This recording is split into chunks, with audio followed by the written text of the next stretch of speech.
Hoops Heaven proudly brings to you Basketball Hustle, featuring your host, the writer, Chris Pike, and the scoring machine, Shawn Redhage. Now it's time for another episode of Hoops Heaven's Basketball Hustle.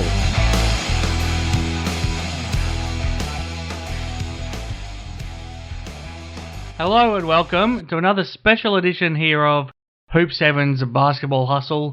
As we keep saying week after week, we're in the NBL off-season, but there's no shortage of things to talk about, and we've got another very special guest to bring to you this week, and hopefully you enjoy it. So I'm Chris Pike, your co-host. Let's waste no further time.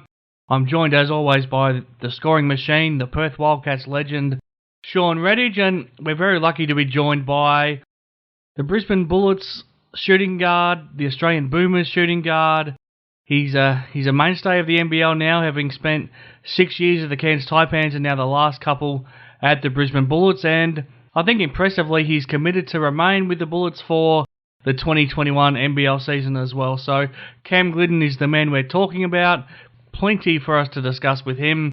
He's become a father for the first time in the last 7 months. We'll talk to him about how he's dealing with that, and I guess the bonus of getting to be at home with his daughter for plenty of time thanks to COVID-19. We'll have a chat about the NBL coming up and how he decided to stay with the NBL despite the pay cuts, which were discussions he was involved with. We'll talk about the difficulties he went through last season and how motivated he is to bounce back next season. We'll have a chat about everything from his battles with Shawn Redhage and the Perth Wildcats, the potential of him finishing his career at the Wildcats indeed, and everything in between. So without any further ado, let's get to our chat here this week, thanks to Hoops Heaven at hoopsheaven.com.au with Cam Gliddon. Okay, very pleased here on Hoops Heaven's Basketball Hustle during this NBL off-season, during, I guess, what we're all dealing with during COVID-19, to be joined by Cam Gliddon. He's a WA boy, so we know him well, but he's made a great career for himself, whether it was over in college or then up at the Cairns Taipans, now at the Brisbane Bullets. Done some great things for the Australian Boomers as well. So plenty for us to dissect here. Here's Shawn with Cam, and he's been good enough to join us. How do we find you this afternoon, Cam? I think you've got a little baby that's keeping you pretty busy. Yeah, that's it. I've got to make sure she's down before I get on and have a commitment like this. She's pretty active at the moment, so it's anyone's guess when she wants to go to sleep, but thankfully she's asleep now and I've got a bit of time. We won't hold you up too much, but we'll get straight into it, Cam. How is COVID-19 and ISO life affected you guys and your family, I guess, and also basketball as well? Yeah, I mean, I think I was a bit naive when it first started kicking around that everything was going to be okay and we wouldn't be affected as an NBL player being in our off season. But obviously, the 50% cuts have been pretty big, and obviously changes kind of your outlook on life and what kind of way you're living, I guess. But in terms of how the family's gone, we've been great. We've just been enjoying the time together. I know that I probably won't get 2, 3, maybe even 4 months, depending how long this goes for, with my daughter without having work commitments. So that's the positive I'm looking at and taking out of this whole situation. And being stuck at home, it's tough mentally because I like to get out and work hard and do things and feel like I'm contributing to whatever goals I have or whatever job I have. So that's a tough thing, but being at home and being with the daughter and the wife, that's been good too. Before we get into Sorry, Shawn. Before we get into some more basketball talk, Cam, talk us through what it's like being a dad now for the first time. And I guess the great positive out of being isolated at home is that you're getting to know your daughter pretty well, pretty quickly. Yeah, exactly. It's been unreal. Like I said, I don't think, if I was to be, if this infection wasn't kicking around, I'd be going to training and working out 3 to 4 times a week and having promos and other, individual commitments, and that's all good and well. But I think it's been awesome to be at home and watching her grow. I think when you're not a dad or a parent, and you kind of, well, my impression was that they crawl then they walk, and then they talk, and then they get a tooth here. And, you know, that was kind of the progression. Sure. But there's so many more small milestones in between that I never knew that the babies had, and I never knew that was so special. So just her, you know, from when she was such like a newborn to when she finally locks eyes on you and follows you around, or when they smile when you get home, and just small things like that. You know, it's been real rewarding to be able to be able to witness the whole thing. And I have people that you know, have kids and they go, yeah, I was away when they took their first step, or I was away when this happened. So I've been able to see everything for her first 7 and a bit months. So it's been great. Do you remember that with Dylan and Haley, Shawn? Or was it too long ago? No, yeah, you know, you don't forget that those times, and yeah, I mean it is. I mean they're 9 and 12 now, so it does feel a little bit like it's been ages ago. And now with COVID-19, it feels like it's almost been centuries. But it's it's a special time, and I'm that love that you have as soon as you have a kid, it's something pretty unique and pretty special. So I think you're pretty lucky in the time of, I guess, in your life of when this has kind of hit. So I guess making the most of it sounds like. What was your plans going before COVID-19? What was your plans in the off season, Cam? Yeah, like I wasn't planning to play anywhere. I played in New Zealand last year, really enjoyed it, but this season I was going to take a bit of time off. Personally, the year that I had, I felt like I didn't have a year that up to my standards of which I'd kind of measure myself out, and I wanted to get away from the game for about one or 2 months. So that still happened, obviously, but yeah, I just wanted to get away and refresh myself and come back with, you know, a body that was ready to start working without any niggles and try to put on a bit of weight, hit the weight room a bit more, and work individually on the things I need to get better at to help this team going forward. So I guess the first couple of months of the off season were what they were going to be, and that was me taking some time away, being at home with the family, just going on little short vacations with the wife and the kid, and just totally kind of flicking off from the basketball side of things, and then slowly build my way back in. So I was up and running by season start. But yeah, that was the plan, and it's kind of just prolonged that plan of keeping away. But I'm itching to get back. I'm itching to start training. We did start some one-on-one training with the coaches, but that's been shut down again. So right now, we're left to our own devices, and whatever kind of gains we can make now are all personal. And we've got a little weights program here and there that you can do at home, but that's the extent of it at the moment. When you talk about your last year, I mean, you guys went into the playoffs at NBL. Then you said you went to New Zealand, obviously in the World Cup team, and then you come right back and you're straight into the NBL. Did you feel your body just wasn't 100% during this last season? I know for myself personally, when I was with the Boomers in 08 and coming back in the 09 season, it was just, you almost kind of felt like you needed a little bit of a break before you went straight back into it. I don't want to say that. I'm not going to make any excuses for me not performing to the level I wanted to. I think when I went away to the World Cup, it was taxing in a sense on your legs and body, but I wasn't playing too much, and the way the load management's structured now, like I wasn't getting burned out. And then when I got back, I was actually eager to get back with the boys and actually get into some routine rather than living out of hotels for a month.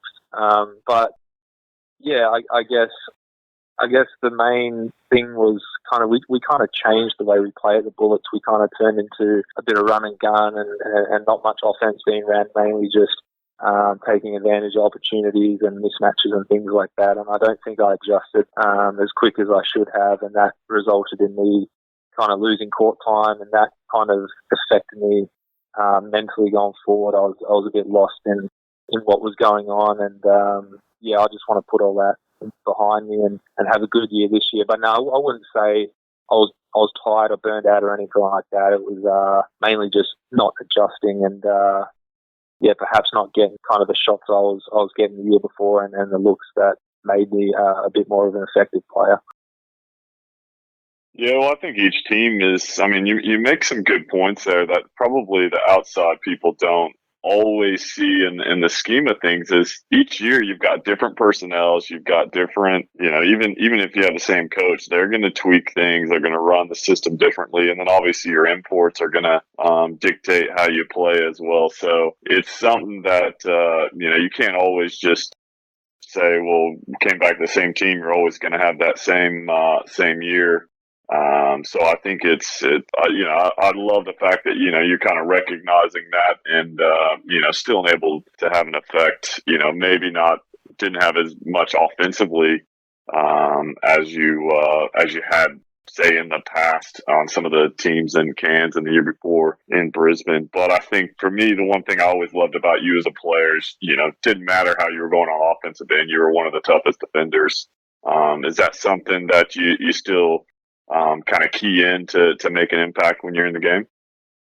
Yeah, I appreciate you saying that, especially from a Wildcat. But that you can't control the offense sometimes if your shots are going down or if you're getting the ball, but you definitely control your effort on defense. And I thought that throughout the year I always brought it, and I always brought that at practice too. So I can be proud of kind of the way I approach things, even when they weren't kind of going my way. And I was shifting down in the pecking order, I guess, in terms of the offensive end. I made sure I continued to play hard defense and get after it on that end. And you're right, it is a way you can affect the game without scoring. But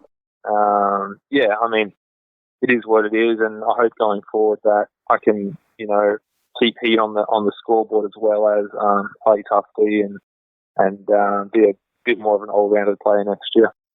I think a lot of us... Go ahead. Sorry, I was going to say, I think a lot of us, because of the way the season panned out for you, it was natural to assume that you might look to play elsewhere next season. But I think in some ways that might have been the easy option. I think you deserve an enormous amount of credit for staying in Brisbane and wanting to I guess work it through now with the Bullets under Andre and find your way back to, I guess, that important role again on the same team. What sort of thinking was behind deciding to stay in Brisbane? Well, I was on a 3-year deal, so I was always locked into here. Sure. Opting out and going to Europe, all that uncertainty, but also it wasn't just that. It was I like playing in Australia. I like how the NBL's run. I like a 6-month season, go all out, take a bit of a break, and then play maybe an extra half a year in Europe or going to New Zealand. I kind of like that setup. I've always enjoyed playing the NBL. I wouldn't say when I was a kid my main aim was I've got to get to the NBL, but since I've been here, I've enjoyed every minute of it. So I was never really. I think my agent called me and asked what I wanted to do, and I said explore every option, come back to me. But it's kind of too early right now to feel out Europe and see. Like I don't think my agent could come back to me and say, hey, I've got a deal for you in Germany that will start whenever the season's going to commence, and you're going to get paid this much money, and it's all locked in. Like I don't think it's possible at the moment. So I chose to stick around, and we'll see what happens next year. And if anything, I'm probably more motivated to have a good year than I ever have.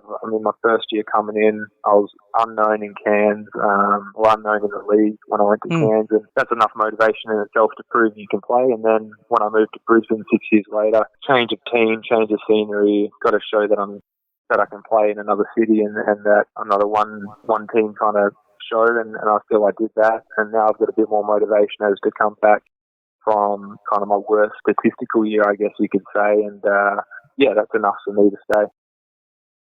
What about the fact that you've got Nathan Sobey and Jason Kadee locked in to come back as well? We'll wait and see what happens on the import side of things, but to know that your backcourt is pretty much locked in to come back again, I'm sure the three of you are pretty excited about what you can do. Yeah, definitely. Sobey obviously brings that speed to the game. Jace brings that creative side to things and can shoot the three really well, and I kind of bring that space before, shoot the three, and make good decisions off the on-balls, and I think we've got a bit of everything there. And if we can bring an import in similar to Lamar, who can really score the ball, and I really don't know what they're looking for else to fill that second spot or anything like that. Yeah. But with Magne at the 4 and Hodgie just opted out. But, you know, there's still a chance that he opts back in depending on circumstances. I think we've got a pretty good Aussie kind of contingent there, and then you just build your imports around that. And, yeah, I think it would be pretty dangerous. I think we were dangerous this year. We just kind of left it too long to become that team we wanted to be. Well, talk about that opting out portion, and obviously the NBL came out. The higher earners were gonna, up to a 50% pay cut. What was the, I guess, feeling amongst the players through that whole kind of couple-week transition period where everyone didn't really know where everything sat? Yeah, I'm one of the delegates for the Bullets, myself and Jason and Kitty, so we were in contact with Jacob Holmes a bit earlier than when it all went down, obviously, and he came at us with the initial shock with the first call was, the owners and blah, blah, blah want to take 50%, and that came out of nowhere because, like I said, a bit naive before that, thinking we're off season, nothing's going to happen. So from thinking nothing to thinking 50% was a huge shock. And then it went maybe a week where they were back and forth, and we thought perhaps it was going to get lowered to maybe 20 or 25, 30%, which is still, it's tough, but it's a bit more manageable than 50, obviously. And but then it came back again as, no, 50 is the number. That's where it's going to be, and we're going to try to negotiate other things in terms of insurances and opt in, opt out, all that stuff. So, no, it was pretty tough, man. Like, it's hard. A lot of people were comparing to other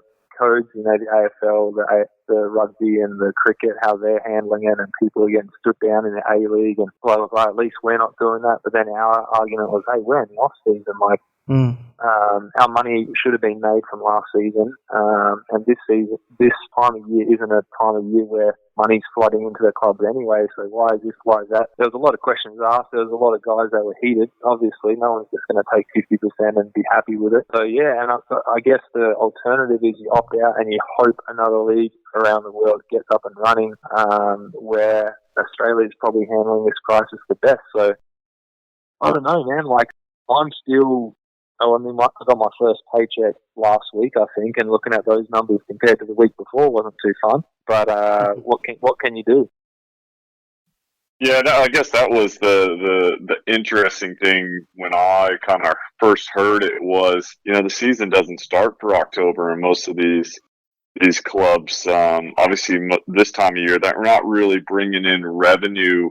Was there talk of maybe just postponing that so you guys could have a better view of, I think initially we looked at COVID-19, you thought it was going to be here for a really long time and the initial, prospects of it all. But now it looks like, you're right, Australia's handling this well. Is there a chance you go back and kind of renegotiate that at some stage if things are almost back to somewhat normal?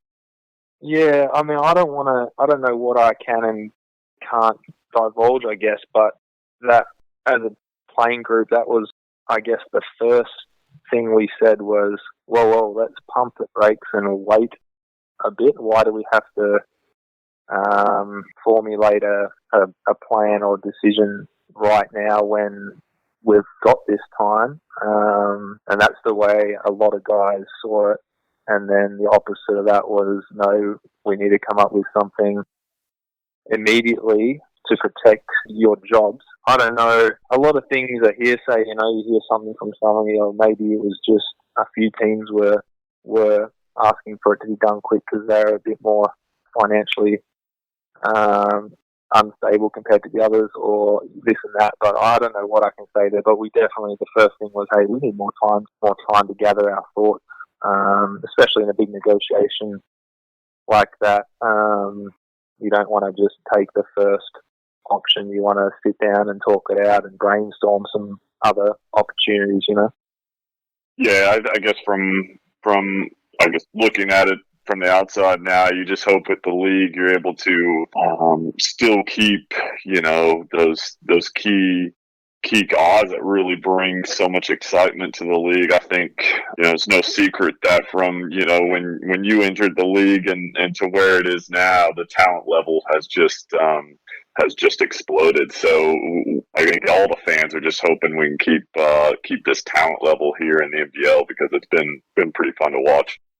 Yeah, definitely. I mean, you see Bryce opt out, Casper, Xavier Cooks. I don't know what's going to happen, and nobody does. But it would be a shame if we had to take a bit of a backward step.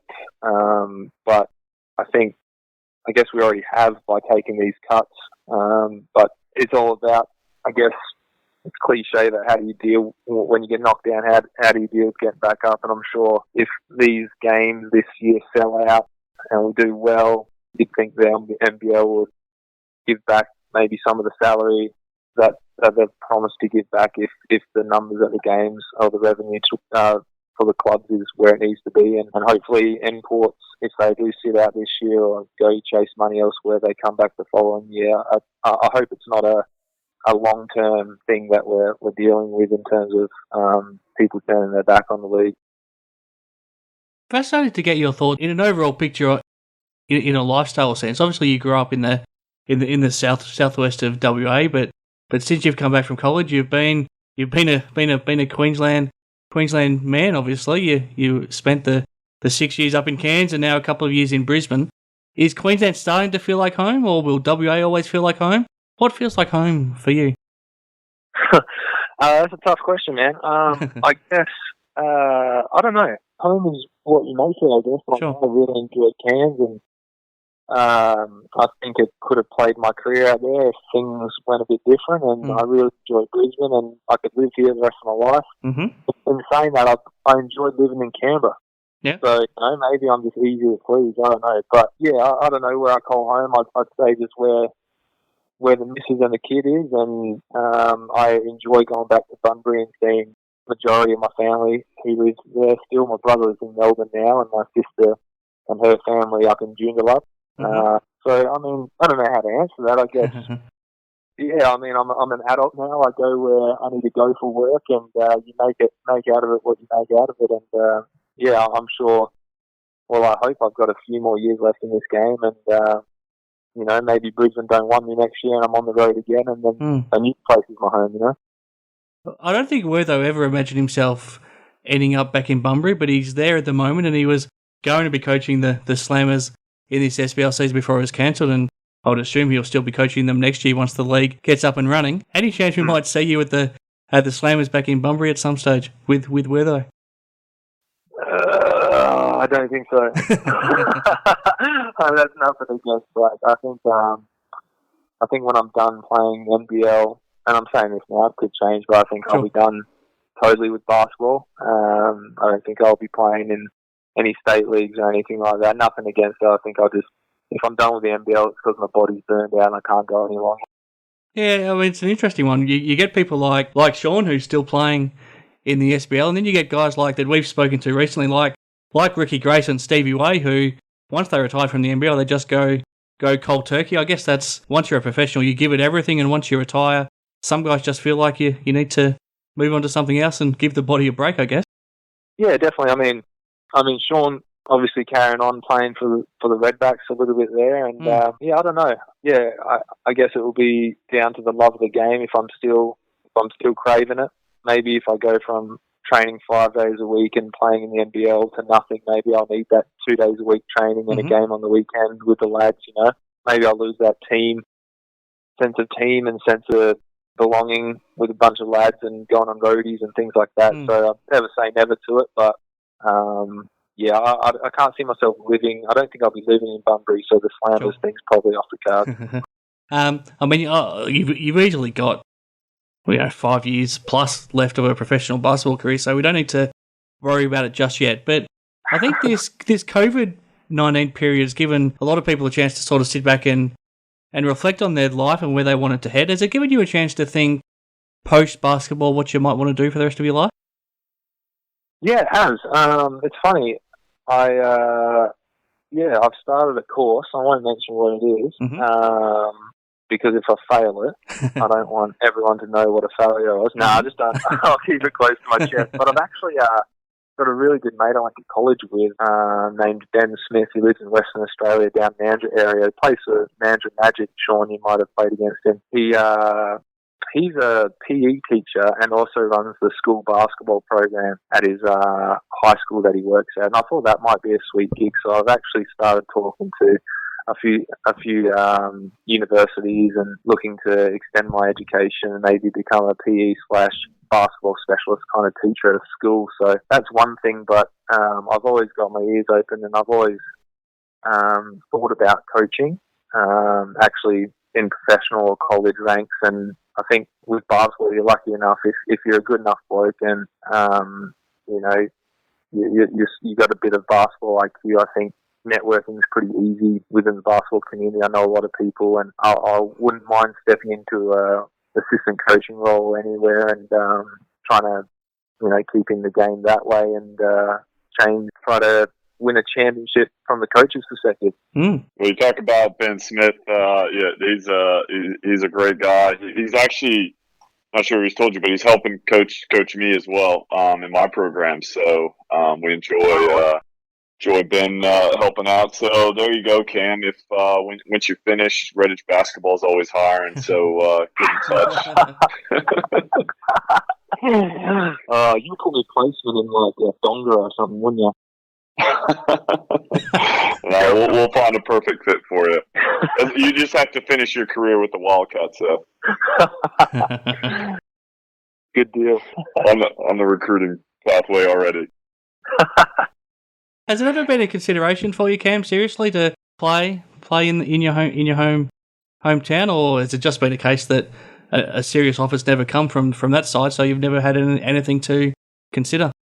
Nah, for sure. Yeah, I mean, I was tossing up Perth and Brisbane before leaving Cairns. I don't know, man. It's a weird thing. They've got a great culture there that's known to everyone. They know how to win. That's known to everyone. Something about me would love to win a championship in another team, which is it's weird to say, but Wildcats are so accustomed to winning. It sounds weird, but if I went there, I don't really know how to put this, and we won it, I wouldn't feel like maybe a big part of it because they've always had that. They're expected culture. to win. Yeah, it's a weird thing there, and that's not the only reason. I think I developed a relationship with Ray playing Boomers the maybe first 6 years in Cairns, so I knew what I was getting into, whereas Trevor I wasn't too familiar with, apart from maybe one Olympic campaign where I went to a tryout. So I think it was a lot to do with familiarity and just knowing what my role was going to be. I think also they had Glasscott at the time, and he's at the 2, Damo's at the 1.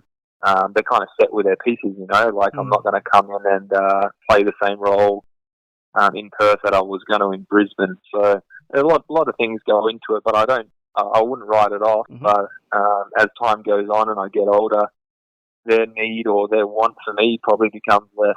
Is your wife from WA, or where did you two meet?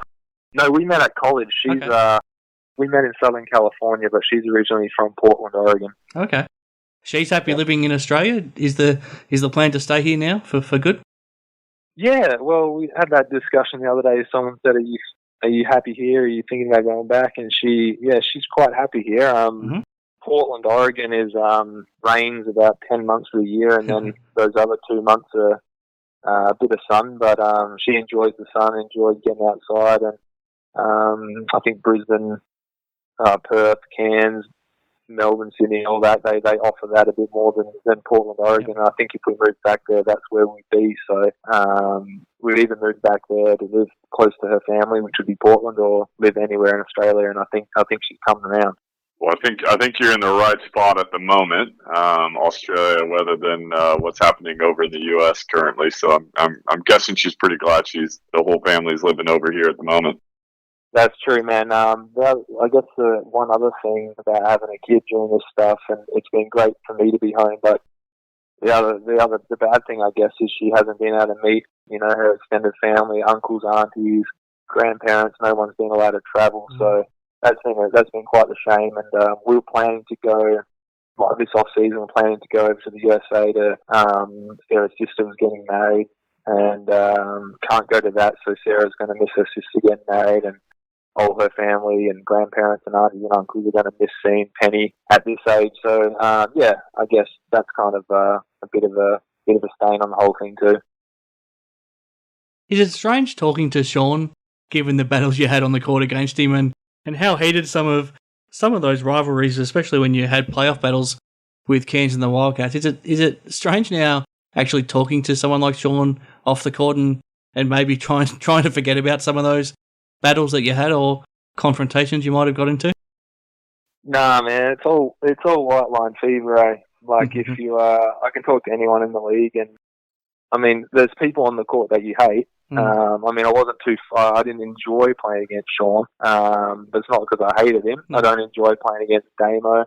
I don't enjoy playing against Chris Golding, you know, but off the court, having a chat, chewing the fat about everything. And it's funny, I went to the playoffs 3 times, and every semi-finals we've met the Wildcats. Yeah. So the first time we beat them when we went to the grand final, the second time they smacked us. And when I was in Brisbane and we met them, they beat us again. So very familiar with them in the finals.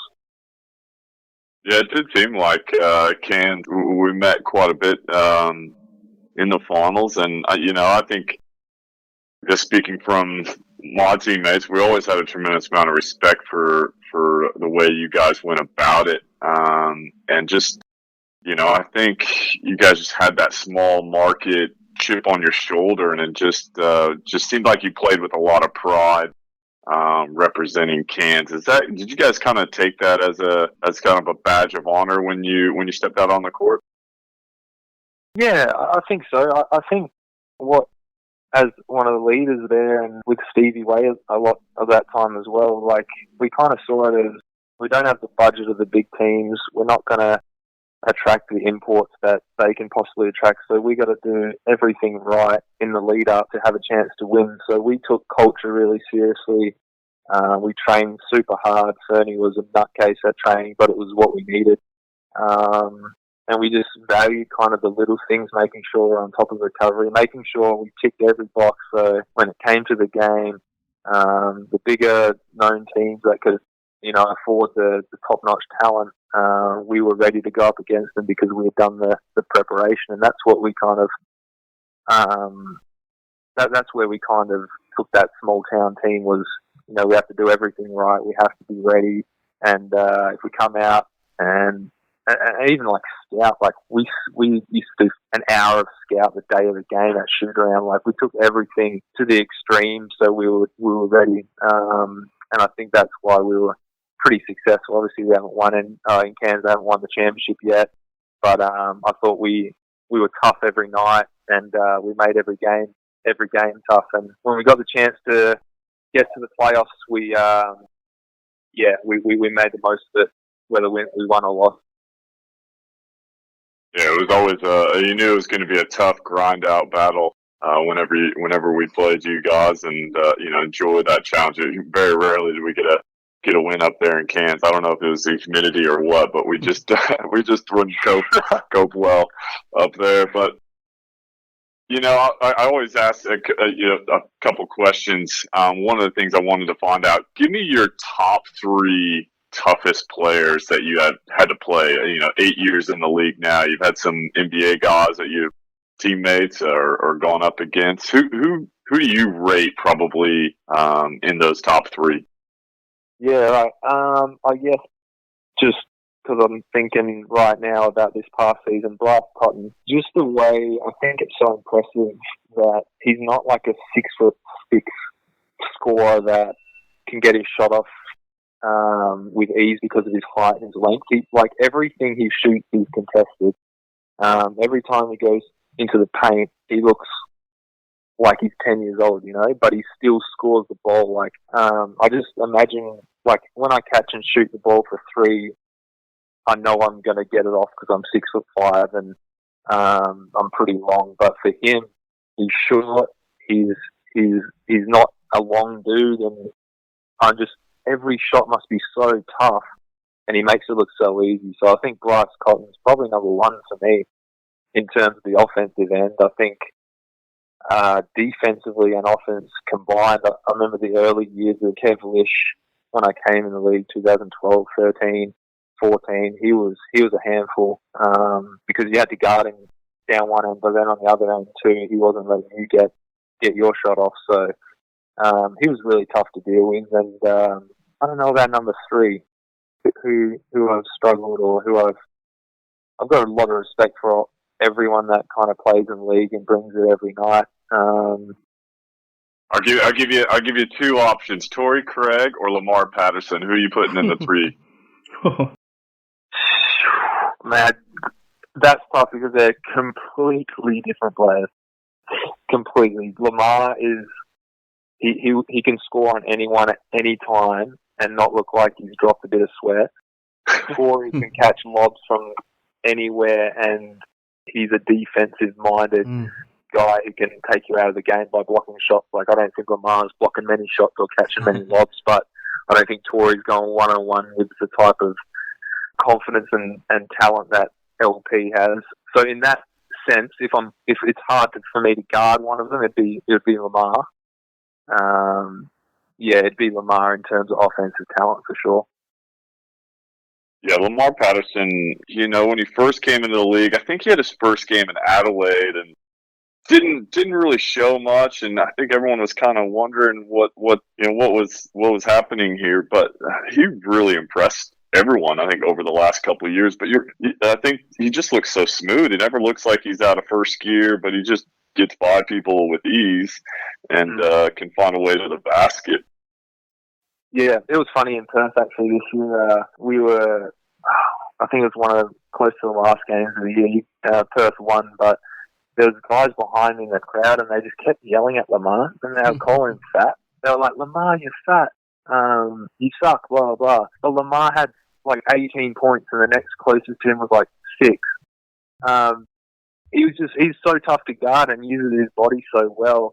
And it's just funny. It's actually funny when he catches it on the elbow, how easy he makes it look. And that training, that's the only time I get to guard him, obviously, not in the games, but it's the same way. It's just, it's pretty ridiculous. And his strength is also something that makes him tough. The amount of and ones he can get going to the rim, he gets hit pretty hard and it doesn't affect his shot whatsoever. It makes him pretty tough.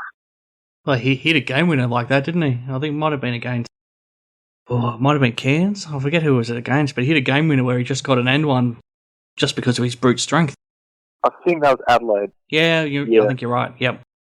Yeah. Is there a chance he could come back to you guys next year?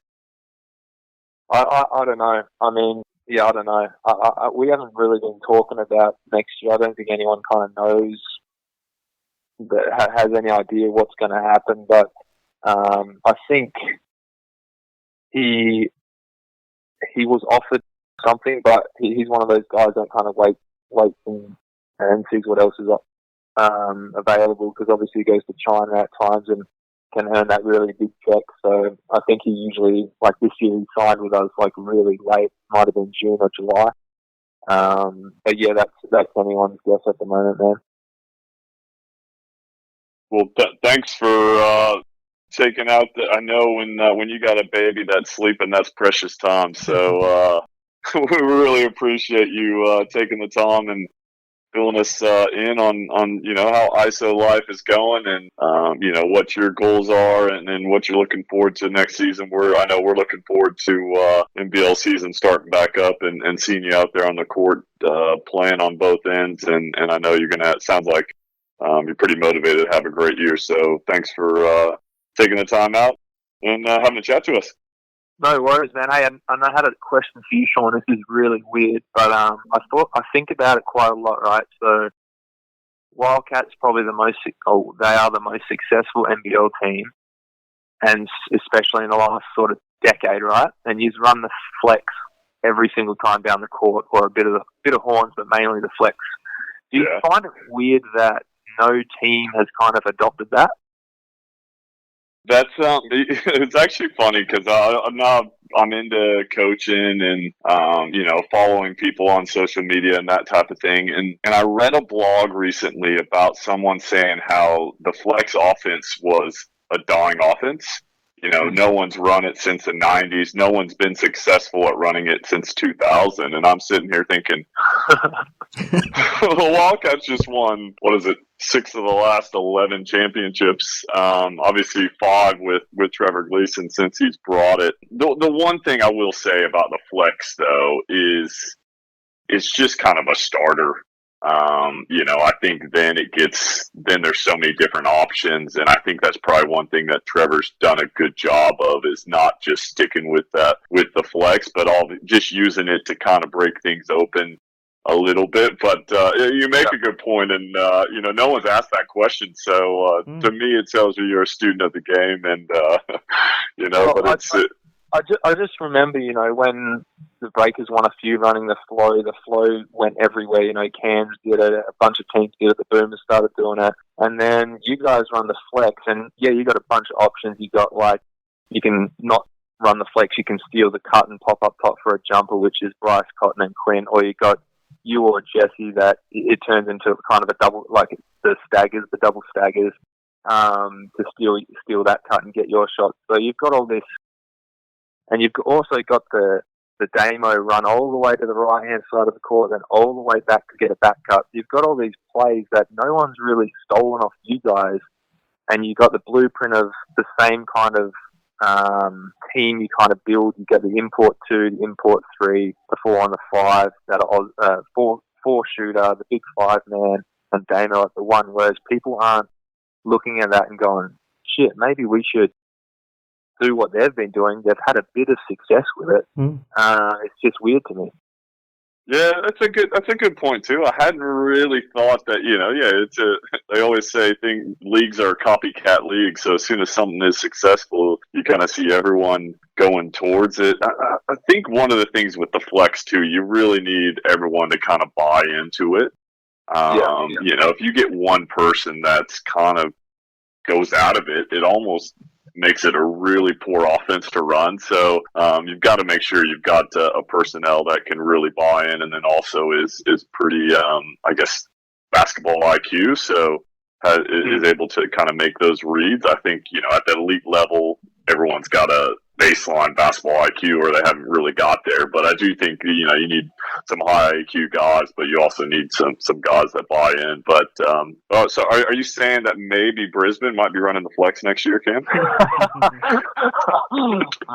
don't know. We haven't had a team training yet, but no, I don't think so. But it's always fascinating, man. I did it a bit in college, and I liked it, and it is old school, like you say, and people, I don't know, I didn't think this game was dying out, because I feel like it's still like, it's tough to guard, man. How do you guard the flex? Do you go over? Do you force him under? Do you pop him and make him go under, but then the other guy can steal the cut because you're in the wrong position? There's all sorts of stuff. I mean, when Matty Knight used to set the flex screen and then just pop to the short corner and skip it to him, like, there's just so many options, and that's what a good offense is, right? You got the structure, but you got 1,000 options, so no one can take everything away.